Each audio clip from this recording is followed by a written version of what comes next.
Hello everyone and welcome to a new video. Today I am reading, as you can see the title for this, I'm reading Fullmetal Alchemist Volume 2 of the Omnibus editions. So Volume 4, 5 and 6, and I'm very excited. I just read like 2 days ago, sorry, the first one, but obviously there's more space in between for you guys for these videos.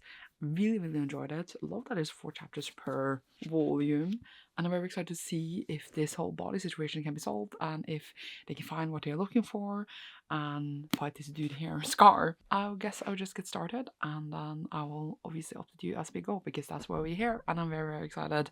I had a really well first impression of the series and I'm very curious to see where we go. Yay. I was just gonna start and I didn't even say which chapter we are on. We are chapter 13, Fullmetal Body. So it's very like, it's a lot of like, what's it called, black ink. So I feel like I'm getting inky on my hands when reading it. It feels so new, which I feel like I never experienced that often, at least not like with manga. Not that it matters, but I felt like the last one made me inky and this one also feels like it's gonna make me inky. Inky. Let's read. Only problem I now have, since the chapters are so long, is that I need to remember everything that I want to say. So it begins obviously in the middle of the fight with Lust and His Holiness, that it's now a little teenage girl, and they let Ada live, even though they could totally kill him. And they open this vault thing that makes the whole like place explode, the prison / lab. And we have Al outside having a midlife crisis because the other like armor thing he's fighting told him that what if Ad made him an artificial soul that is not real, that all the memories he has of them being brothers is not real, and maybe he's just artificial or like not a real person, maybe he never existed in a way. So he's now having a midlife crisis. He did tell him this in the last chapter or volume, and I don't remember if I said so in my last video. That's when I mentioned it, and that like midlife crisis is just continuing. And there's this dude in prison who's very happy to hear the explosions called Arsonist Kimberly. I assume that's someone we will see again. And then also the like dude in armor that I was fighting got away and is now free as well. So that is also maybe someone we will see again. All and I did have 2 bodyguards. I actually don't know their names, but it's like 2 adults. Oh, I actually don't know. There's no like character thing for them, and they like reprimand Ed for going on by himself, and then like slaps him and is like, "Are you gonna reprimand him now?" He's like, "No, you're right." And then also he told him he could stop talking to him with respect because he's like equivalent to a major while they are like just soldiers, but he said I didn't need to since he's just a child, and they said that they should rely on him sometimes. And now Ed sees Al sitting in a corner being emo. He also told Euro, that is from his hometown, Vinri, but to come and do repairs because he ruined the arm again. And then she's obviously like reprimands him as well. She's gonna come, so maybe she will be more there now. That's kind of fun because he couldn't get back to like where they were earlier to do repairs, all the way back to his hometown. And now we have chapter 14, an only child's feelings. So an only child, I'm not an only child, but who is an only child? What if it actually is true though? What if Al actually was an artificial soul? That would be really sad. I don't know. But let's see. So many emotions, so much drama. Okay, so first we have Anne-Marie, is that what she's called? She arrives to the town and fixes Ed's arm, and then she needs a place to stay for the night. So she goes with the major dude that also hired the other girl that had photographic memory, and his daughter has a birthday, and she's 3 years old, and she's in a birthday party. Then she basically talks about how she sees Ed and Al being hurt, etc. all the time, but they don't really tell her anything of what's going on, and that she wishes she could support them more. And she sees like they are like a family, like the wife and the colonel and like the daughter, and she's like she misses to have a family as well, as we know she is an orphan. And then she said like maybe if we were a real family they would tell me what's going on, but he says that men shows their emotions through actions. She needs to leave because she doesn't want to stay there at night there. And then the little girl, like the one who had a birthday, says like, "You're like my sister now," and they were so cute and happy. And it was really adorable. And then she arrives back at the hospital right when Al and Ed is in the middle of a fight. Because Ed doesn't want to drink his milk. And then Al is like, "You should take care of the body. You actually have one. So you should drink your milk." And then Al stands up and is like, "I never asked for this damn body." Right when Mary comes in. Is that her name actually? Also before that, the colonel did tell that they might get rid of the bodyguard soon because the scarf thing has been wrapped up. But I don't think that scarf thing has been wrapped up because first of all, he's on the cover, and second of all, we just saw a jacket. So I don't think he is, gone. I don't think the creature thing actually ate him in the sewers. So I do think we will see him again after the bodyguards are gone. This would be unfortunate. Oh, it's Colonel Goose he's called. And he also called Roy to report, and he forgot to say that I was in the hospital and just said that his daughter's 3 years old and that Roy should get married. That's all he said. But yeah, I think that's the gist of it, I guess. I probably missed something. But yeah, let's see this argument that Al and Ad is gonna have in chapter 15, Fullmetal Heart. I hope they don't get super upset because then I might cry. No! Now I'm sad. But that always happens when you see a guy's family. You know they're not going to survive, It's the trope. The family murder trope. Oh my god. Okay, first of all, we had Ad and Al squaring up this fight. The thing he wanted to tell Al, because Al knew there was something he wanted to tell him, and he thought it was that he had an artificial soul. But it was honestly just that he wanted to ask Al if he blamed him for everything that happened to their bodies and their mom. But then he asked him instead, did you make me into an artificial soul? And then I'd go super sad and run off to the roof. And then Mary, I forget her name, the mechanic, tells him to go after him. How could you ask him that? And then he does. And then they have a little fight where Vince, even though he cheated, he'd never want to fight against him. And they talk about their memories. And he's like, how could you ever think that I made all that up? Yeah, they make up and made my heart happy again. And then they were leaving to this mechanic town. And then Mary, I literally have forgotten her name. This is very annoying. I'm really sorry. Vinry. I've been calling her Mary all the time. Vinry goes with them because she wants to see the mechanic town as well. And they go on a train without any bodyguards and are on their way there. Then they also showed up this former President King Bradley, who says that he knows that they're looking into something. He knows he can trust them. And he trusted them with this information that a lot of individuals have been missing. And then he just leaves. And I didn't really get what he wanted to say, but apparently he was there, at least, for a second. And then we switch over to Colonel Hughes, who just found some information in, some papers, and he compared it with some updated information, and he needs to call Roy at once with his information. Lust shows up and attacks him, but he survives her, and then runs over to the phone to try to get through, but it takes so long because of protocols, and then someone else comes to attack him, which is looks like the one who was his partner. I don't remember her name, but he says that she forgot a mole under the eye and sees that it's not her. And then that person also attacks him, and he says he can't die yet. He has a child at home. And then we just see him bleeding by the phone when Roy finally answers. It's hello, hello, and then he's just bleeding by the phone. So I think he died. Because obviously we met his family and his wife, so now we know that he obviously cannot survive. That's how it works. I was sad because I liked him. He was funny. He just loved his wife and child so much. And it was sad. So we had a little fight and a square up. Major dude that show up for her dude. And maybe some death. Love to see it. Chapter 16, Separate Paths. I don't want anyone to go on separate paths. They need to stay together forever. Okay. So we have Ad and Al eating a pie on the train, talking about how they're gonna talk to their teacher and that they're gonna ask about transmutation human beings and they want to train and get stronger and better. And they talk about how they want to do something nice for Colonel Hughes when they get back to Central. And then we switch over to Colonel Hughes' funeral, and the daughter's like, why are we burying my dad and he can't go to work? And it's super sad. And then his partner, or the one who was bodyguarding with him, I don't actually remember her name, crying. And then we had switched over to Roy, who was explained how Hughes tried to make the phone call first in the office and then went outside because the lines apparently wasn't safe. And Armstrong is can't tell him what's going on completely, and he's why? But apparently he's gotten orders from above, but he's hinting to Roy stuff. And I think that was the orders from the dude that came, the for her dude that was there for a second and I left. And he's going to soon be transferred to Central, and then they're going to say, I'm going after military command, will you help me? And he's asking one of the other people in the military, the one earlier, that I also don't know the name of. And then we switch over to Scar, who has a dream about the state alchemist responsible for the genocide in this region. And he tried to fight this person, but then it was just a fever dream. And he was saved by some people after he was his body was floating down the river. He was very hurt. And then he was saved by these other people. There's this kid there, and they are all from his Ishbalan heritage, all his kingsmen. Says the sums is full of those who ties to Ishbalans. So he didn't know that so many of his people survived, and he seems really, really happy.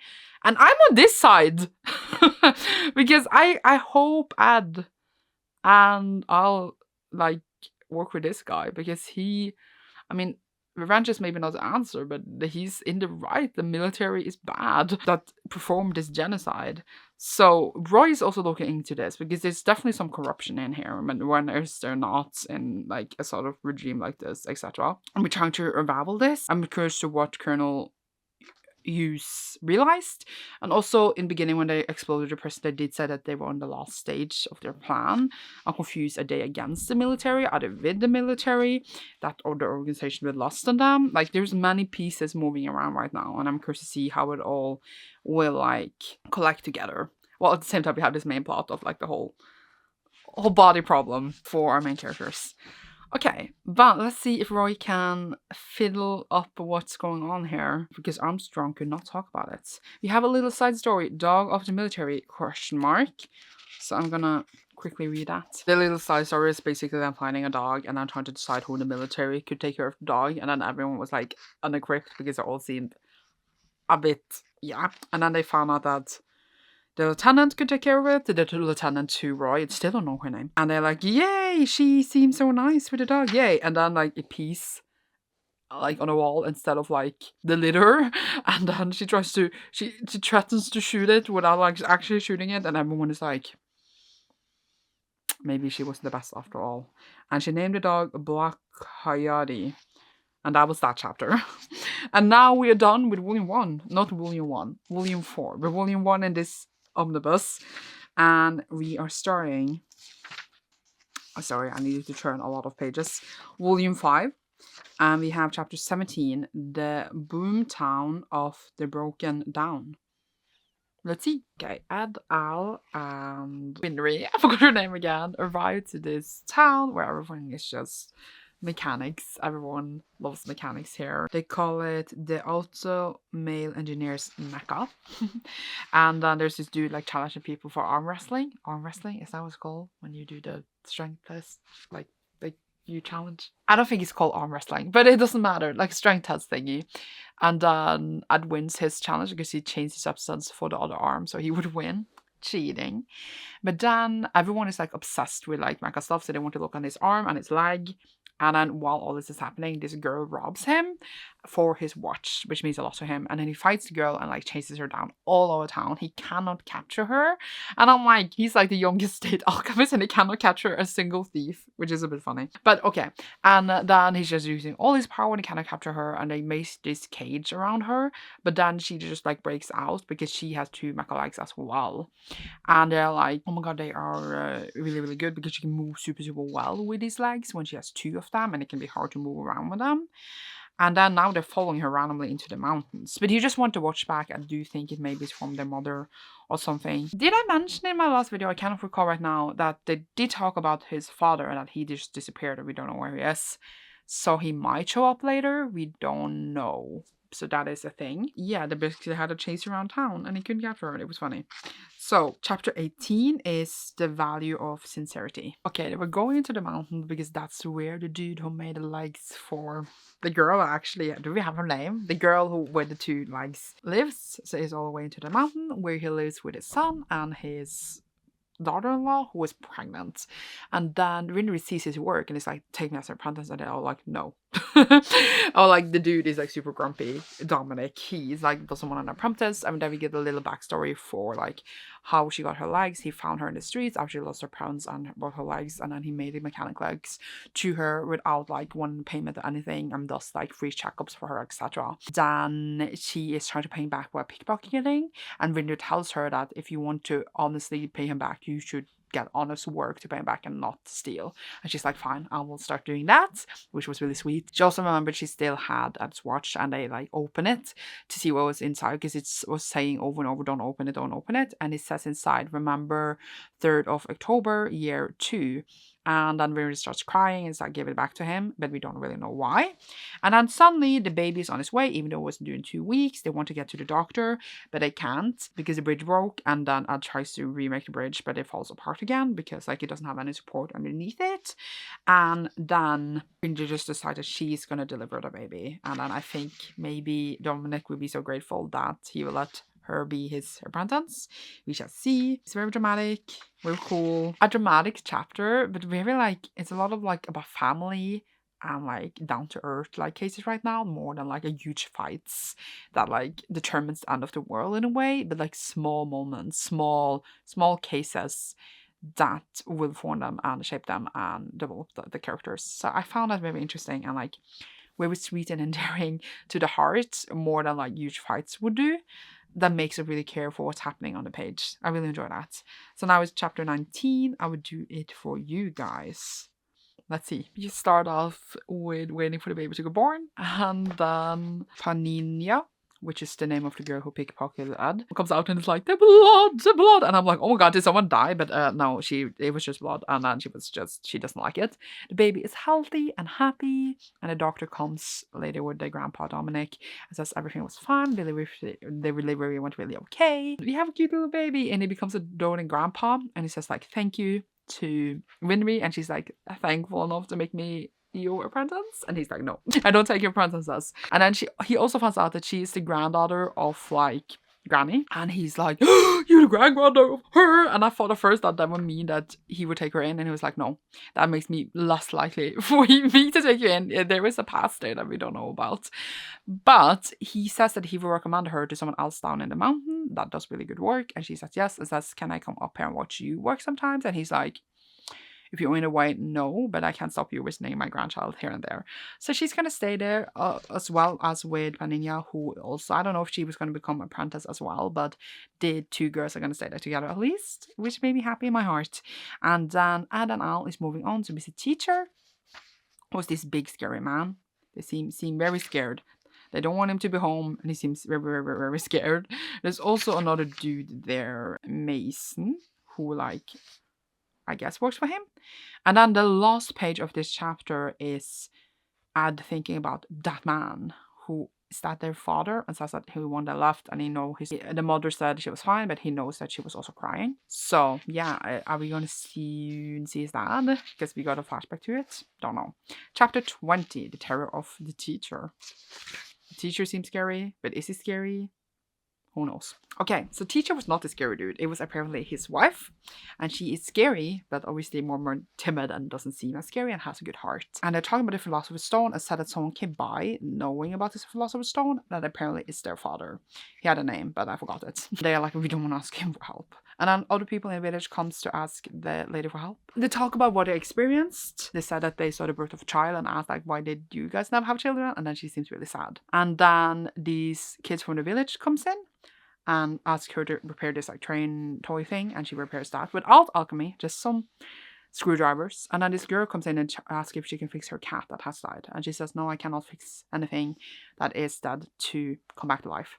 And they make a grave, and then Ed asks her if she ever wants to bring someone back to life, and she says yes, which I then believe maybe is their child, since she seems really sad when he asked about it. That made me get goosebumps and be really sad for them. And then she says that she noticed that because he's showing off his alchemy abilities, and then she's like, so you seen that thing? Because he doesn't use like a circle thing.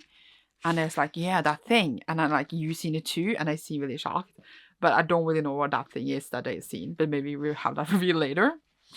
And then she says that she noticed that he has atomic leg and arm. And then she says also, Al is empty underneath that armor, isn't he? What guys happened to you guys? And I thought that she was a teacher after the mother died, because like I was like, they were super young then. Did they have a teacher before that again? And like, if they lived in different villages, how would they have a teacher? Did she used to live in their village? Because I was thinking, didn't they live with their mother? So how did they know this teacher? That was why I was assumed that they found her and was taught alchemy after they left. But apparently not, because she has known them before and she didn't know that these changes happened to them. She also is sick, by the way, the teacher, but maybe she used to live with them or something. And then she's like, tell me what happened to you guys. Tell me everything. Because apparently she knew them when they were much, much smaller. And I just assumed it was after, but I guess maybe that was the point. I don't know. Then we have chapter 21, The Brothers' Secret. So we should see, it seems like maybe we get more flashbacks. I'm feeling very emotional and sad for them. Let's see. Okay, so we got the whole backstory of how she became the teacher. So all the questions I had earlier were answered. First of all, we had the flashbacks when they were kids, and they were always interested in alchemy, even before their father left. And then her mother, like, teaches them what little they can, like they're self-taught at home. Then she gets sick and dies, and they're still studying alchemy and have decided to resurrect her, but they don't have the skill set for that yet. And then just, like, self-taught, studying while still going to school, etc. And people are like, why are you guys so tired all the time? Because they're up studying all night, alchemy. And then this dam breaks down, and the teacher shows up and fixes the dam. And they're like, please take us as your apprentices, please. She's like, no. But then she looks at them a bit and is like, okay. And then she does it. She says they have 1 month trial period, and then to see if they are fit to be her apprentices at all. And then it goes with her back to her hometown, because they were just visiting their town, which made sense when earlier I was like, how did she become the teacher? But this was also, you know, before they did the whole mother resurrection, so it makes sense. It's like that time period after she died, but before they lose everything. And then they're like, we're gonna pass this 1 month trial, ha ha ha. And then she takes them into a boat and over to this little island and says, you guys need to survive here for a month without any alchemy, and I will come back for you guys in a month. And then she leaves, and they're like, what? And then she also says, when they were sleeping in the car, because her husband asked, like, why did you decide to take them in? And then she said, if mine had lived, they would be around that age. Which was very sad. Okay, I'm getting teary just for thinking about that. Great. She takes them to an island, and then this, like, big guardian thing shows up with kind of like it's made of metal, I think. It has at least like a big metal mask. It's huge. And this creature says, this is my island. All outsiders must die. And they look very shocked and scared. So would I be? So yeah.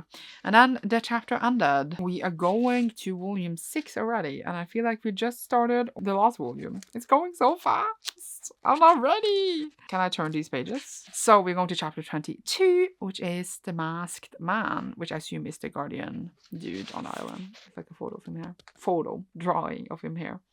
Doesn't want to focus. Well, it's okay. Okay, let's go. Okay, I'm really enjoying the flashback chapters because it just fleshes out the characters so more and makes like so much insight in their characters. Obviously, like, I think it's very interesting in manga because I do feel like a lot of the times we start out with like established characters sometimes and then always get flashbacks. But I really enjoy that. I kind of like it a lot. But here they basically survive on this island. We have this masked dude attacking them, and then like they are a bit defeated and like almost starving because they cannot get food. They don't want to kill a rabbit at first, etc. They like mastered feed them, but instead still attack them, and then manage to get their strength back. They do manage to eventually kill the rabbit to survive, and then like etc. build shelter, etc. and then survive for the month and manages to it happily. And then she comes and gets them in the end. And then it turns out the master dude was the one who worked for them all along, and is Mason that we saw in the beginning that said hello to them when they ran to the town. And now she says the real work begins. It was actually a really sweet chapter of them also growing closer and like just surviving. Okay, so chapter 23, Knocking on Heaven's Door. Are we still in flashback? I'm unsure, but let's see. That was actually really sad. So we actually skip 6 months ahead of time when they come back to the village, and they're like, are you still not apprentices? And they're like, no, we're back now. We do get a little flashback to her teaching them. And they have grown a bit as well. And they're like getting ready to resurrect their mom. And then they do the spell, and obviously it goes wrong. We see Al like getting sucked in this thing. They say that she can do alchemy without like writing the runes. And I ask how. And then she's like, well, maybe if you see the truth, you can do it. And they're like, how? And then, obviously, we are back in the village for a bit, being happy, etc. And then they're getting ready to resurrect their mom. And then Al gets sucked into, like, I was going to say the void, because he's sucked in there. And Ed is, like, being talked to kind of like a shadow of himself. He says, like, he's God, but also him, etc. And shows him into this door where he sees the truth of the universe. And he says, let me in again, because he realizes that his spell wasn't complete, and that's why it didn't work to resurrect his mom. That he needs more time in there, and then the shadow says that for the toll you paid, this is all the time you get in there. And he's like, what hole? And then he looks down and loses his foot. And he's like, no, no, no, no. Take me back. Give me back Al at least. He's everything I have. He's all the family I have. Take both my arms. Take my leg. Take everything. And then he like goes back and talks again with the shadow. And the shadow says, back again, are we? You really are a fool. Also for a moment, we did see the mom like wheeze and in the circle demon-like in the shadow. So like did bring her back, but like as a demon in a way. Maybe already knew this because I did tell us this. It was really sad to see. I did not like it. I think the next chapter is 24, which is apparently Fullmetal Alchemist. I have to go all the way back because it didn't say like on the page. Oh yeah, it did say in a few pages. Sorry, we saw Roy for a moment. Okay, let's see. Okay, so I was still in flashback. We have Roy arriving at the village. He just finds the house because he was looking for more people to join the military, and in his papers it said that like Ed was 33 years old or something. He was wrong. He arrives at the house and just finds blood and marks on the floor, and then goes over to like Granny's house where he's in a wheelchair. Ed and Al is obviously in the armor, and he is like super sad obviously, and says he gives them an offer to come and take a test to join the military and explains like the benefits of this, and they say they're going to think about it, and he leaves. Ed does make up his mind, and like they build arm and a leg for him. It says it would take him 3 years to get used to it, and he says like no, 1 year. And then we see them arrive in Central after 1 year and take the test. They all are like, do you need like charcoal to write the circle? And he's like no, and then he makes like a spear appear from the ground, which he uses to attack there for her, which was to do with the mustache we saw earlier. He's like, you guys should rethink these testing methods, because if I was an assassin you would be dead right now. And he's like, yeah, I will think about it. And then it actually manages to like cut the spear without him seeing even the further drawing his sword, and everyone was worried except Roy, because Roy knew that he was never in danger. But yeah, he got a result after a week that he has passed, because they had never seen Talon in such a long time before, and he passed, and he is now Fullmetal Alchemist. That is his code name. That was the little backstory. Obviously we had hints of it, so it wasn't like surprising of what was like taught or like revealed there, but definitely like fun to actually see it played out, to get more context, etc. And I realized that the teacher asked them to tell the whole story, and then we're like, well, it started and this is the whole story they are telling her, so that is why we are now seeing this flashback. It suddenly made sense in my head. The next chapter is actually chapter 25, Master and Apprentice. I do wonder if we're going back to present time. And we also did see and make the promise of like getting Al's bodies back, and Al says only if you also get your body back. So we shall see if they will. Yeah, okay, let's go. And I'm now done with the last chapter, which was obviously super fun. So we do go back to present time, where teacher obviously heard the whole story, and she's like, you guys are not my princesses anymore, leave. So they do tend to leave, and the husband does follow them to the train. And then he tells them the story of like how she was pregnant with a child, but she got sick, and then she, what was it, transformed her body so that she like the baby would be okay, but then got a body where she couldn't get any more children because the baby didn't survive or something. And then he also was like, but do you guys really have to leave? Because now that you're not apprentices anymore, talk to each other like equals. And they're like, oh my god. And then I went back and begged for more help, and she's like, oh, first. And then she's like, fine. And then she says, since Al doesn't remember anything when he was inside the thing, he might have the answer, because he saw much more than Ed did, because Ed only paid for it with his arm and his leg, while Al paid with his whole body.